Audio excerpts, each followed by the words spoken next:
Rosalie, magkano ba ang proposed budget ng Tourism Department para sa susunod na taon? Ella, nasa 3.1 billion pesos ang pinapanukalang pondo para sa Department of Tourism sa susunod na taon. 500 million pesos ay nakalaan para sa branding at sa promosyon ng Pilipinas bilang isang global tourist destination. Ayon kay Tourism Secretary Cristina Frasco, underfunded ang kagawaran kung ikukumpara sa mga kalapit bansa sa Asia.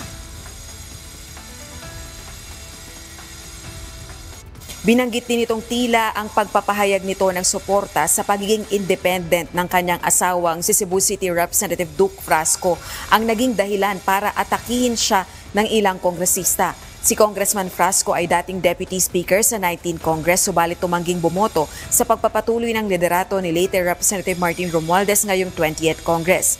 Giit naman ni Tingog Party List Representative Jude Asidre, Chairperson ng House Committee on Higher and Technical Education, ang usapin ng budget ay hindi tungkol sa personalidad, kung kanino tapat o anong partido ang kinabibilangan. Bagkus tungkol ito sa kung nakakapag-perform ba o ginagamit ng maayos ang pondo ng mga ahensya ng pamahalaan. Pinunto rin ng mambabatas ang anyay mga sinita ng Commission on Audit sa Tourism Department at marketing arm nito, gayon din ang unliquidated fund transfers umano. Dagdag pa nito sa claim umano ng kalihim na politically motivated ang budget.